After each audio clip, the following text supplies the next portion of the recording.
నమస్తే welcome to మన Telugu TV 2020 news నేను తరంగిణి నేను పవన్ కృష్ణమూర్తి ముఖ్యమంత్రి చంద్రబాబు ఢిల్లీ పర్యటనలో మైక్రోసాఫ్ట్ సహ వ్యవస్థాపకులు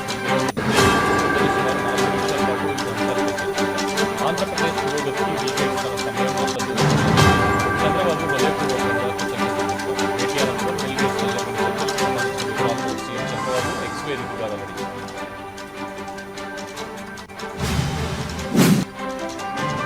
ఎస్సీ రిజర్వేషన్ బిల్లును అసెంబ్లీలో ప్రవేశపెట్టి ఆమోదించడం పట్ల దళిత సంఘాలు సీఎం రేవంత్ రెడ్డిని అభినందించాయి. దశాబ్దాల సమస్యకు పరిష్కార మార్గం సుమమైందని అభిప్రాయం సర్వత్రా వ్యక్తమైంది.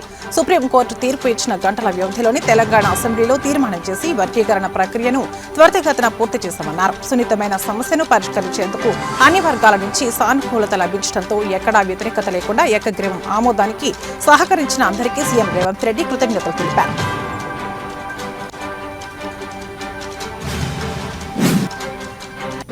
కాంగ్రెస్ ప్రభుత్వం రైతు ప్రభుత్వం అని తెలంగాణ నీటిపారుదల శాఖ మంత్రి ఉత్తమ్ కుమార్ రెడ్డి తెలిపారు. ఉమ్మడి వరంగల్ జిల్లా రైతుల ప్రయోజనాలను కాపాడేందుకు దేవాదల ప్రాజెక్టును యుద్ధ ప్రాతిపదికన పూర్తి చేస్తామన్నారు. దేవాదల ప్రాజెక్టు ఆయకట్టు కింద ఉన్న పంట పొలాలను కాపాడేందుకు మోటార్ పంపింగ్ ద్వారా 50,000 ఎకరాల పంట ఎండిపోకుండా కాపాడుతామన్నారు. బీఆర్ఎస్ ప్రభుత్వ నిర్లక్ష్యంతో దేవాదుల ప్రాజెక్టు నిర్మాణ వ్యయం అమాంతంగా పెరిగిపోయిందని తెలంగాణ రెవెన్యూ సమాచార పౌర సంబంధాల శాఖ మంత్రి పొంగులేటి శ్రీనివాసరెడ్డి అన్నారు. రైతులకు సాగునీరు, ప్రజలకు తాగునీరు అందించే దేవాదుల ప్రాజెక్టును కేసీఆర్ పూర్తిగా నిర్లక్ష్యం చేశారని ధ్వజమెత్తారు. కోట్లకు కోట్లు ఖర్చు పెట్టి చేపట్టిన మిషన్ భగీరథ ద్వారా ప్రజలకు పూర్తి స్థాయిలో తాగునీరు అందడం లేదన్నారు. కర్ణాటక అసెంబ్లీలో ఒక సీనియర్ జేడీఎస్ ఎమ్మెల్యే వినూత్న డిమాండ్ చేయడం అందరినీ ఆశ్చర్యానికి గురిచేసింది. మద్యం ఆదాయంతో మహిళలకు నెలకు 2,000 ఉచిత విద్యుత్, ఉచిత బస్సు ప్రయాణం కల్పిస్తున్న నేపథ్యంలో పురుషులకు వారానికి 2 బాటిళ్ల ఉచిత మద్యం ఇవ్వాలని జేడీఎస్ ఎమ్మెల్యే కృష్ణప్ప డిమాండ్ చేశారు. ఆంధ్రప్రదేశ్ శాసనసభ సమావేశాల సందర్భంగా speaker Ayyanna Patrudu shocking comments చేశారు. కొంతమంది ఎమ్మెల్యేలు సభకు దొంగల్లా వచ్చి వెళ్లిపోతున్నారని ఆగ్రహం వ్యక్తం చేశారు. ఇది మంచి పద్ధతి కాదని వ్యాఖ్యానించారు. అటెండెన్స్ రిజిస్టర్లో సంతకం చేశాక అసెంబ్లీ నుంచి గాయబైపోతున్నారని విమర్శించారు. రిజిస్టర్లో సంతకం పెట్టిన పలువురు ఎమ్మెల్యేలు సభలో కనిపించడం లేదన్నారు.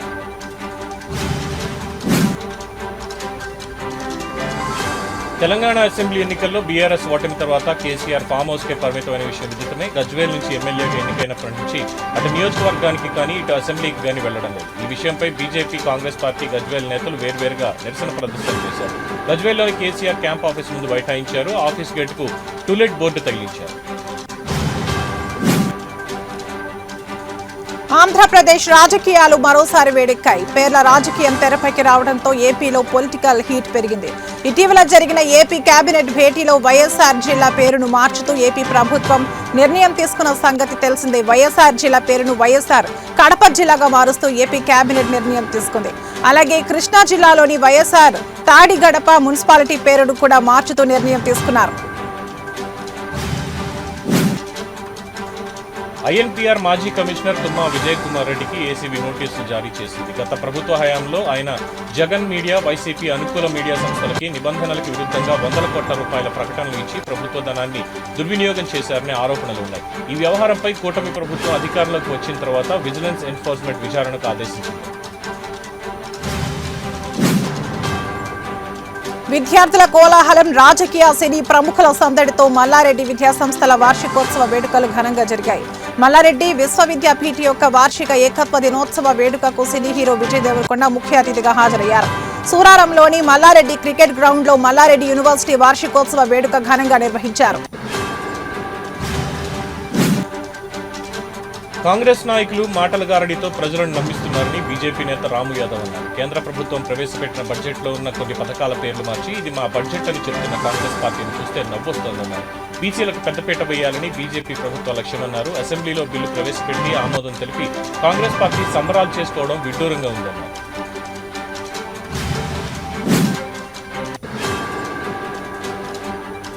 కృష్ణా జిల్లా బాపులపాడు మండలం మల్లవల్లి పారిశ్రామిక వాడలో అశోక్ లేలాండ్ ప్లాంట్ ను మంత్రి నారా లోకేష్ ప్రారంభించారు. ఈ కార్యక్రమంలో రాష్ట్ర మంత్రులు టీజీ భరత్, కొల్లు రవీంద్ర, గన్నవరం ఎమ్మెల్యే యార్లగడ్డ వెంకట్రావు, అశోక్ లేలాండ్ సంస్థ ప్రతినిధులు పాల్గొన్నారు. బస్సుల మోడల్స్ ను పరిశీలించిన మంత్రి లోకేష్ ప్లాంట్ ప్రాంగణంలో మొక్కలు నాటారు. ఈ ప్లాంట్ ద్వారా తొలి విడతలో 600 మందికి, మళ్లీ విడతలో 1200 మందికి ఉద్యోగ అవకాశాలు కల్పించనున్నారు. ఇచ్చిన మాట నిలబెట్టుకోవడం, హామీని నెరవేర్చడం కాంగ్రెస్ పార్టీకే సాధ్యమని గడ్డి Annaram fruit market director Govardhan Reddy అన్నారు. బీసీలకు 42% రిజర్వేషన్లు అసెంబ్లీలో ఆమోదించడం, ఎస్సీ వర్గీకరణపై కాంగ్రెస్ ఎన్నికల్లో ఇచ్చిన హామీలను నిలబెట్టుకుంటున్నందుకు ముఖ్యమంత్రి చిత్రపటానికి పాలాభిషేకం నిర్వహించారు. మహేశ్వరం నియోజకవర్గం బడంగ్పేట మున్సిపల్ కార్పొరేషన్ పరిధిలో గడ్డి Annaram fruit market director Govardhan Reddy ఆధ్వర్యంలో సీఎం రేవంత్ రెడ్డి చిత్రపటానికి పాలాభిషేకం నిర్వహించారు. బీసీలకు రిజర్వేషన్ పెంపుదల బిల్లును అసెంబ్లీలో పెట్టి ఆమోదించడంతో తెలంగాణ వ్యాప్తంగా బీసీలు హర్షం ప్రకటించారు. ముఖ్యమంత్రి రేవంత్ రెడ్డి చిత్రపటానికి పాలాభిషేకం చేసి అభిమానాన్ని చాటుకున్నారు. నర్సంపేట పట్టణంలోని తెలంగాణ అమరవీరుల స్తూపం వద్ద ఎమ్మెల్యే మాధవిరెడ్డి, సీఎం రేవంత్ రెడ్డి, రాహుల్ గాంధీ చిత్రపటాలకు పాలాభిషేకం చేశారు. శాసనసభ ఎన్నికలకు ముందు కాంగ్రెస్ పార్టీ ఇచ్చిన హామీలను నెరవేరుస్తోందని వరంగల్ జిల్లా ఓబీసీ అధ్యక్షులు ఓర్స్ తిరుపతి తెలిపారు. టీ స్టాల్లో బాయ్గా చేరిన వ్యక్తి పని పట్ల శ్రద్ధ, స్వతహాగా ఎదగాలనే పట్టుదల గొప్ప స్థాయికి ఎదిగేలా చేసిందని మంత్రి దుద్దిళ్ల శ్రీధర్బాబు అన్నారు.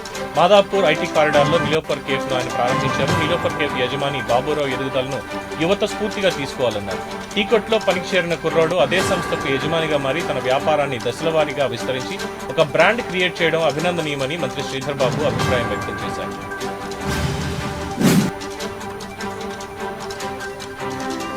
ప్రభుత్వ పాఠశాలలు కొత్త రూపును సంతరించుకోబోతున్నాయి. ప్రధానమంత్రి శ్రీ పథకం కింద ప్రభుత్వ పాఠశాలలో మౌలిక సదుపాయాల కల్పనకు ప్రాధాన్యత ఇస్తామని కలెక్టర్ రాహుల్ శర్మ తెలిపారు. పాఠశాలలో ప్రయోగశాలలను ఏర్పాటుకు చర్యలు తీసుకుంటామన్నారు. జయశంకర్ భూపాలపల్లి జిల్లాలో పీఎం శ్రీ పథకం ద్వారా మల్హార్రావు మండలం ఎడ్లపల్లి పాఠశాలలో అభివృద్ధి పనులను జిల్లా కలెక్టర్ రాహుల్ శర్మ పరిశీలించారు. ప్రభుత్వ భూములు కబ్జాకు గురయ్యాయని కాంగ్రెస్ నాయకులు హైడ్రా అధికారుల దృష్టికి తీసుకొచ్చారు. వెంటనే స్పందించిన హైడ్రా అధికారులు కబ్జా స్థలాన్ని పరిశీలించి భూ రికార్డులను తనిఖీ చేస్తున్నారు. రంగారెడ్డి జిల్లా పెద్ద అంబర్పేట్ మున్సిపాలిటీ పరిధిలోని కుంట్లూరు సర్వే నెంబర్ 24లో సుమారు 100 కోట్లు విలువ చేసే 2 ఎకరాల భూమి కబ్జాకు గురైందని కాంగ్రెస్ నాయకులు హైడ్రా అధికారులకు ఫిర్యాదు చేశారు.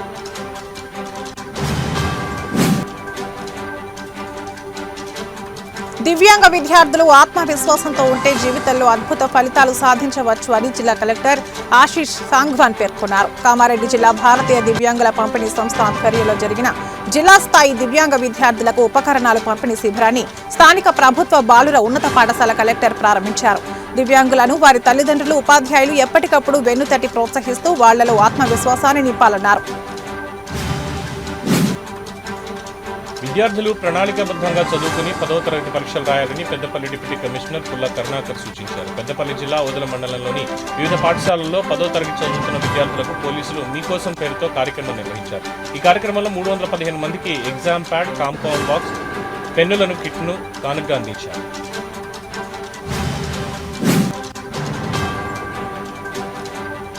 మేడ్చల్ జిల్లా దమ్మాయిగూడ మున్సిపాలిటీ చీర్యాల చౌరస్తా బాబు జగజ్జీవన్ విగ్రహం వద్ద సీఎం రేవంత్ రెడ్డి చిత్రపటానికి కాంగ్రెస్ నాయకులు పాలాభిషేకం నిర్వహించారు. బలహీన వర్గాల అభ్యున్నతి కాంగ్రెస్ ప్రభుత్వంతోనే సాధ్యమని, అసెంబ్లీలో బీసీ బిల్లుకు చట్టబద్ధత, ఎస్సీ వర్గీకరణకు ఆమోదం తెలపడం హర్షణీయమని కాంగ్రెస్ పార్టీ సీనియర్ నాయకుడు రాపోలు రాములు అన్నారు. సీఎం రేవంత్ రెడ్డి సారథ్యంలో బంగారు తెలంగాణ సాకారమవుతుందన్నారు. కామారెడ్డి బీసీ డిక్లరేషన్ కు కాంగ్రెస్ పార్టీ కట్టుబడి ఉందని, ఇచ్చిన మాటను నిలబెట్టుకుందని కాంగ్రెస్ ముఖ్య నాయకులు అన్నారు. మండల కేంద్రంలోని కూడలిలో బీసీ బిల్లు ఆమోదంపై హర్షం వ్యక్తం చేస్తూ టీపీసీసీ ఇచ్చిన పిలుపు మేరకు కాంగ్రెస్ అగ్రనేత రాహుల్ గాంధీ, రాష్ట్ర ముఖ్యమంత్రి రేవంత్ రెడ్డి చిత్రపటాలకు ఆ పార్టీ శ్రేణులు పాలాభిషేకం చేశారు. ప్రభుత్వం ఏర్పడిన 15 నెలల్లో బీసీ సంక్షేమ అభివృద్ధి కోసం 42% రిజర్వేషన్ కల్పిస్తూ బీసీ బిల్లును శాసనసభలో ప్రవేశపెట్టి ఆమోదించడం చారిత్రాత్మక నిర్ణయమని కొనియాడారు. ఎస్సీ వర్గీకరణ కంకణబద్ధుడైన సీఎం రేవంత్ రెడ్డి దళితుల గుండెల్లో చిరస్థాయిగా నిలిచిపోతారని కాంగ్రెస్ పార్టీ సీనియర్ నాయకులు నర్సింగ్రావు అన్నారు. ఎస్సీ వర్గీకరణ ఆలోచన ఇంతవరకు ఏ పార్టీ నాయకులకు రాలేదన్నారు. ముఖ్యమంత్రి రేవంత్ రెడ్డి ఎస్సీ వర్గీకరణ అంశాన్ని తీసుకువచ్చి అమలు చేసేందుకు పూర్తి స్థాయిలో ప్రయత్నించి ఎస్సీ వర్గీకరణ చేసినందుకు దళితులు జీవితకాలం రుణపడి ఉంటారని అభిప్రాయం వ్యక్తం చేశారు. గ్రామీణ ప్రాంతాల్లో మద్యం బెల్ట్ షాపులు ఎక్కువయ్యాయని విద్యార్థి సంఘాల నాయకులు ఆందోళనకు దిగారు. జయశంకర్ భూపాలపల్లి జిల్లా కేంద్రంలో బెల్ట్ షాపులకు మద్యం రవాణా చేస్తున్న వాహనాలు డివైఎఫ్ఐ నాయకులు అడ్డుకున్నారు. షాపులకు మద్యం రవాణా చేస్తున్న వాహనాల ముందు రోడ్డుపై బైఠాయించి నిరసన కార్యక్రమం చేపట్టారు. భూపాలపల్లి మద్యం వ్యాపారస్తులు సిండికేట్గా ఏర్పడి అక్రమంగా మద్యాన్ని తరలిస్తున్నారని ఆరోపించారు.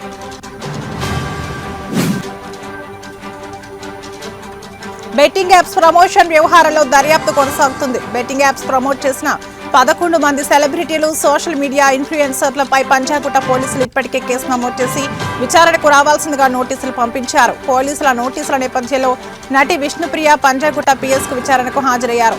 విచారణ సందర్భంగా పోలీసులు ఏ అంశాలపై ఆరా తీయబోతున్నారనేది ఆసక్తిగా మారింది. రాష్ట్ర ప్రభుత్వం ప్రత్యేక నిధులు కేటాయించాలని Telangana community health workers demand చేశారు. మహబూబ్ నగర్ పట్టణంలో ఆర్ఎన్బి అతిథి గృహం దగ్గర నిరసన కార్యక్రమాన్ని చేపట్టారు. కాంగ్రెస్ ప్రభుత్వం అధికారంలోకి వస్తే కనీస వేతనం కల్పిస్తామని మాట ఇచ్చిన నాయకులు ఎందుకు మాట తప్పుతున్నారని ఆశా వర్కర్లు నిరసన తెలిపారు. తెలంగాణలో రేపటి నుంచి 10వ తరగతి పరీక్షలు ప్రారంభం కానున్నాయి. ఏప్రిల్ 4వ తేదీ వరకు ఈ పరీక్షలు కొనసాగనున్నాయి. ఇప్పటికే అధికారులు దీనికి సంబంధించిన ఏర్పాట్లు అన్ని పూర్తి చేశారు. రాష్ట్ర వ్యాప్తంగా 11,547 పాఠశాలల నుంచి 5,09,403 మంది విద్యార్థులు పరీక్షలు రాయనున్నారు. ఈ మేరకు అధికారులు రాష్ట్ర వ్యాప్తంగా 2,650 పరీక్షా కేంద్రాలను ఏర్పాటు చేశారు. ఉదయం 9:30 నుంచి మధ్యాహ్నం 12:30 వరకు పరీక్ష జరగనుంది. ఎల్బీనగర్ మన్సూరాబాద్ లో కారు బీభత్సం సృష్టించింది. బైక్ ను ఢీకొట్టి కిలోమీటర్ వరకు ఈడ్చుకెళ్లింది. మధ్యమత్తులో ర్యాష్ డ్రైవింగ్ చేస్తూ ప్రభాకర్ రెడ్డి అనే వ్యక్తి బైక్ ను ఢీకొట్టారు. దివ్యాంశ్ అనే యువకుడికి తీవ్ర గాయాలయ్యాయి. బైక్ ను ఈడ్చుకెళ్తూ మరో కారును ఢీకొట్టి కారు ఆగిపోయింది. సమాచారం అందుకున్న పోలీసులు ఘటనా స్థలం చేరుకున్నారు. కారు బీభత్సానికి కారకుడైన కారు యజమానిని అదుపులోకి తీసుకున్నారు. మెహదీపట్నం సమీపంలోని అత్తాపూర్ ఫ్లైఓవర్ పై ప్రయాణిస్తున్న కారులో మంటలు చెలరేగాయి. మంటలను గమనించిన డ్రైవర్ కారు దిగి ప్రాణాలు కాపాడుకున్నాడు. సమాచారం అందుకున్న పోలీసులు, అగ్నిమాపక సిబ్బంది ఘటనా స్థలం చేరుకుని మంటలను అదుపు చేసేందుకు ప్రయత్నించారు. కొద్ది వ్యవధిలోనే మంటలు వ్యాపించడంతో కారు కాలిపోయింది. అంబేద్కర్ కోనసీమ జిల్లా ముమ్మిడివరం మండలం కొత్తలంకలో ఒక ఇంటి వద్ద త్రాచుపాము హల్చల్ చేసింది. ఇంట్లోని వ్యక్తులు భయభ్రాంతులకు గురై భీమనపల్లికి చెందిన స్నేక్ క్యాచర్ గణేష్ వర్మకు సమాచారం అందించారు. వెంటనే అక్కడికి చేరుకున్న గణేష్ వర్మ పామును చాకచక్యంగా ఒక డబ్బాలో బంధించారు. పాములు కనిపిస్తే భయపడి చంపవద్దని, తనకు సమాచారం అందిస్తే పట్టుకెళ్తామని స్నేక్ క్యాచర్ గణేష్ వర్మ తెలియజేశారు. రంగారెడ్డి జిల్లా ఆమనగల్ మండల కేంద్రంలోని సురసముద్రం చెరువులో గుర్తు తెలియని వ్యక్తి మృతదేహం లభ్యమైంది. సమాచారం మేరకు ఘటనా స్థలానికి చేరుకున్న పోలీసులు మృతదేహాన్ని పోస్టుమార్టం నిమిత్తం ప్రభుత్వ ఆసుపత్రికి తరలించారు. కేసు నమోదు చేసుకున్న పోలీసులు దర్యాప్తు చేస్తున్నారు.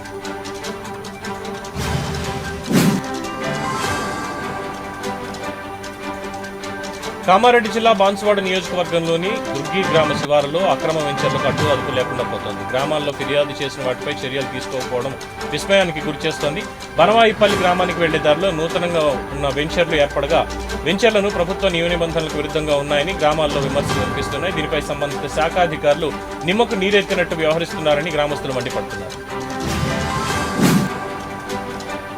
అనకాపల్లి జిల్లా మాడుగుల నియోజకవర్గంలోని బుచ్చాయిపేట మండలం వడ్డాది వెంకన్నకు ఆయన వారే శతఘూపం పెట్టారు. వడ్డాది వెంకన్న ఆలయంలో లెక్కల్లో బొక్కలన్నీ తేటతెల్లమయ్యాయి. హుండీలో వేసిన బంగారం మాయమైనట్లు తేలిపోయింది. ఏళ్ల తరబడి హుండీలో వేసిన బంగారం మాయంపై దేవాదాయ ధర్మాదాయ శాఖ అధికారుల సమక్షంలో లెక్కలు తేలిస్తే 29 ఏళ్లలో వడ్డాది వెంకన్నకు వచ్చిన బంగారం 8 గ్రాములుగా లెక్కలు తేల్చారు. దీంతో అంతా నివ్వెరపోయారు. ప్రముఖుల పేర్లతో స్టిక్కర్లు అంటించుకుని తిరిగే నకిలీదారులపై కఠిన చర్యలు తీసుకుంటామని ఏలూరు ఎస్పీ ప్రతాప్ శివకిషోర్ హెచ్చరించారు. జిల్లాలో ఎంపీలు, ఎమ్మెల్యేలు ప్రభుత్వాధికారుల పేర్లతో స్టిక్కర్లు వేసుకుని అనధికారికంగా చలామణి అవుతున్న వాహనాలను గుర్తించామని ఎస్పీ శివకిషోర్ తెలిపారు. ఇలాంటి నకిలీ స్టిక్కర్లు అంటించుకుని తిరిగితే సంబంధిత వాహన యజమానులపై చట్టపరమైన చర్యలు తీసుకుంటామని జిల్లా ఎస్పీ ప్రతాప్ శివకిషోర్ వార్నింగ్ ఇచ్చారు. జనాభా ప్రాతిపదికన ఎస్సీ వర్గీకరణ జరగాలని దళిత సంఘాలు డిమాండ్ చేశాయి. ఎస్సీ వర్గీకరణ ముసుగులో అన్నదమ్ముల మధ్య చిచ్చురేపుతున్నారని ఆవేదన వ్యక్తం చేశారు. సుప్రీంకోర్టు ఆదేశాల మేరకు వర్గీకరణ జరగాలని ప్రస్తావించారు. సుప్రీంకోర్టు సూచనలను ఏపీ ప్రభుత్వం పరిగణలోకి తీసుకుని ఎస్సీ వర్గీకరణకు చర్యలు తీసుకోవాలని డిమాండ్ చేశారు. తెలంగాణ తరహాలో ఏపీలోనూ కులగణన చేపట్టాలని డిమాండ్ చేశారు. రాష్ట్రంలో ప్రసిద్ధి చెందిన సింహాచలం శ్రీ వరాహలక్ష్మి నృసింహస్వామి వారిని విశాఖపట్నం జిల్లా కలెక్టర్ హరేంద్ర ప్రసాద్ దర్శించుకున్నారు. వీరికి ఆలయ కార్యనిర్వహణాధికారి సుబ్బారావు, ఆలయ స్థానాచార్యులు రాజగోపాల్, ప్రధాన అర్చకులు శ్రీనివాసాచార్యులు వేదమంత్రాలతో పూర్ణకుంభ స్వాగతం పలికారు. అనంతరం అమ్మవారి వద్ద ప్రత్యేక పూజ, తదుపరి నాదస్వర వేదమంత్రాలతో వేద ఆశీర్వచనం అందించారు. మెగాస్టార్ చిరంజీవి ఖాతాలో మరో అత్యున్నత పురస్కారం చేరింది. 4.5 దశాబ్దాలుగా సినిమాల ద్వారా కళారంగానికి, సమాజానికి చిరు చేసిన సేవలకు గాను యూకే పార్లమెంట్లో బ్రిడ్జ్ ఇండియా సంస్థ కల్చరల్ లీడర్షిప్ ద్వారా లైఫ్ టైమ్ అచీవ్మెంట్ అవార్డు ప్రదానం చేసింది. బ్రిటన్కి చెందిన అధికార labour party MP Navendu Mishra ఆధ్వర్యంలో పురస్కార ప్రధానోత్సవ వేడుక జరిగింది. టాలీవుడ్ ప్రముఖ దర్శకుడు SS Rajamouli, super star Mahesh Babu కాంబినేషన్లో SSMB 29 ప్రాజెక్టు తెరకెక్కుతున్న విషయం అందరికీ తెలిసింది. ఇటీవల ఈ మూవీ ఒడిశాలో షూటింగ్ జరుపుకుంది. ఈ సందర్భంగా జక్కన్న ఒడిశాలోని ప్రఖ్యాత దేవ్మాలి శిఖరంపై ట్రెక్కింగ్ వెళ్లారు. ట్రెక్కింగ్ అనుభవాన్ని ఆయన సోషల్ మీడియా ద్వారా అభిమానులతో పంచుకున్నారు. దేవ్మాలిపై వ్యూ అద్భుతంగా ఉందని రాజమౌళి ఎక్స్ వేదికగా పోస్ట్ చేశారు.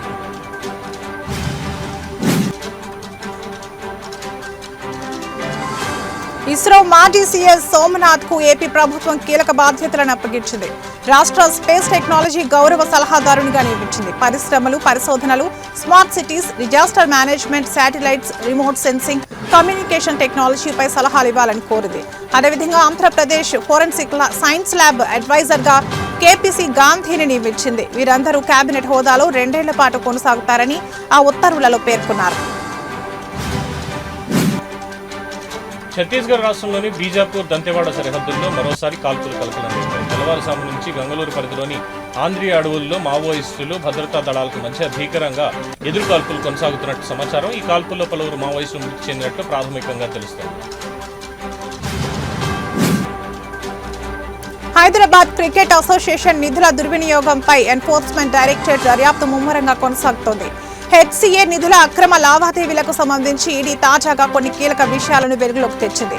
హెచ్సీఏలో కాంట్రాక్టుల పేరుతో క్విడ్ ప్రోకో వ్యవహారం చోటు చేసుకున్నట్లు అధికారులు గుర్తించారు. ప్రత్యేకంగా హెచ్సీఏ మాజీ ట్రెజరర్ సురేందర్ అగర్వాల్ పై ఈడీ అభియోగాలు నమోదు చేసింది.